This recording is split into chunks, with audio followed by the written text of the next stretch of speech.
बंदर और मगरमच्छ की कहानी। एक बार की बात है, एक जंगल में नदी के किनारे एक पेड़ पर एक बंदर रहता था। वो सारा दिन पेड़ पर लगे मीठे मीठे जामुन खाता और खुशी खुशी अपना दिन गुजारता था। वहीं उस नदी में एक मगरमच्छ अपनी पत्नी के साथ रहता था। वह अपनी पत्नी से बहुत प्यार करता और उसकी हर ख्वाहिश बिना किसी सवाल के पूरी करता था। एक बार मगरमच्छ धूप सेकने के लिए पानी से बाहर निकला और उसी पेड़ के नीचे जाकर आराम करने लगा जहाँ पर बंदर रहता था। बंदर वहाँ बैठा मीठे जामुन खा रहा था।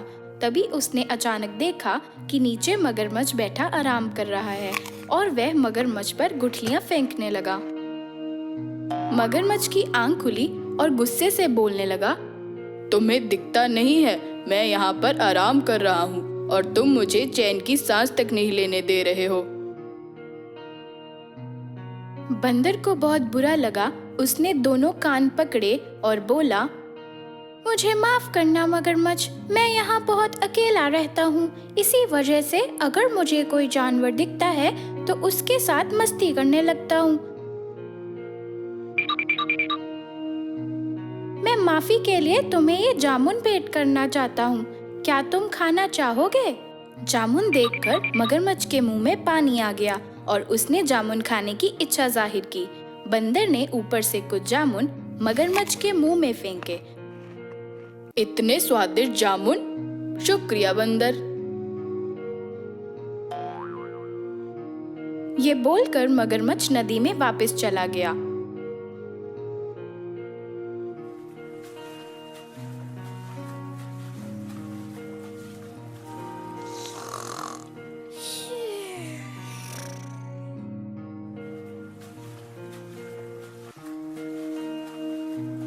अगले दिन मगरमच्छ फिर से बंदर के पास जामुन खाने के लिए आया।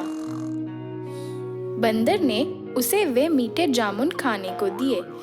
ऐसे ही देखते देखते उनमें काफी अच्छी दोस्ती हो गई। मगरमच्छ, क्या तुम भी यहाँ अकेले रहते हो? नहीं नहीं दोस्त, मैं तो अपनी पत्नी के साथ रहता हूँ। अरे तो तुम ऐसा करो कि आज भाभी के लिए भी कुछ जामुन ले जाओ। नहीं नहीं बंदर, तुम बेवजह तंग होगे। अरे तंग की क्या बात है मेरे दोस्त, तुम आज भाभी के लिए कुछ जामुन ले जाओ। मगरमच्छ जल्दी से वे जामुन लेकर घर चला गया और उसने वे जामुन जाकर अपनी पत्नी को दे दिए। अरे ये जामुन तो वाकई बहुत स्वादिष्ट हैं। पत्नी के मन में एक लालच आया और उसने अपने पति से पूछा, तुम मुझसे कितना प्यार करते हो? ये भी कोई पूछने की बात है? मैं तुम्हें अपनी जान से भी ज्यादा प्यार करता हूँ। अच्छा, तो फिर मेरी एक इच्छा पूरी करके दिखाओ। मैं तब मानूंगी कि तुम मुझे प्यार करते हो। बोलो, तुम्हें क्या चाहिए?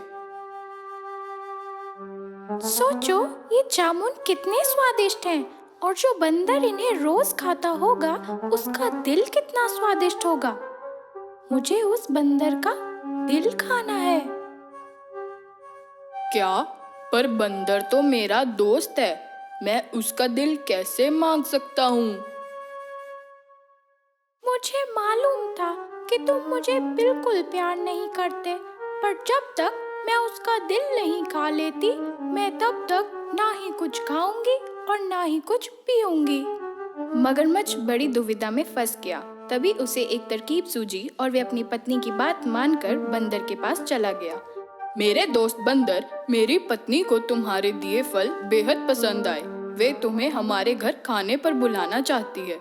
बंदर ये सुनकर बहुत खुश हुआ और बोला, मुझे तुम्हारे घर आकर बहुत खुशी होगी, पर मुझे तो तैरना ही नहीं आता, तो मैं कैसे जाऊंगा? अरे तो इसमें क्या बड़ी बात है, तुम मेरी पीठ पर बैठना और मेरे साथ चलना। बंदर बहुत खुश हुआ और पेड़ से फुदक कर नीचे आ गया। वह मगरमच्छ की पीठ पर बैठा और चला गया।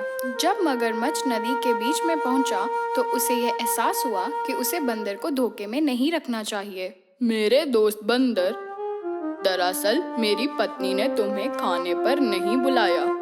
वो तुम्हारा दिल खाना चाहती है और मैं तुम्हें उसके पास तुम्हारा दिल खिलाने ले जा रहा हूँ।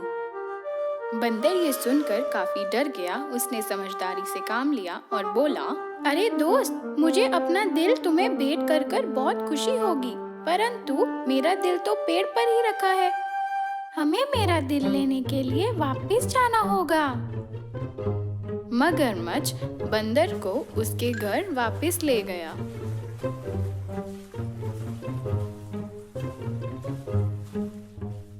जैसे ही बंदर पेड़ के पास पहुंचा तो वह फुदक कर अपने पेड़ पर चढ़ गया और जोर जोर से मगरमच्छ पर हंसने लगा।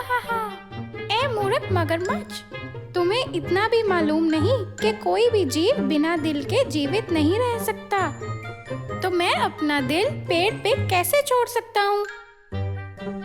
मैंने तुम पर दोस्ती की वजह से विश्वास किया, पर तुमने विश्वासघात किया और मुझे धोखा दिया। आज से हमारी दोस्ती समाप्त। मगरमच्छ ये सुनकर बहुत मायूस हो गया। तो बच्चों, हमें इस कहानी से यह शिक्षा मिलती है कि मुसीबत के समय में हमें हमेशा धैर्य और संयम से काम लेना चाहिए और किसी का विश्वास नहीं तोड़ना चाहिए, नहीं तो कुछ रिश्तों में दरार आ सकती है।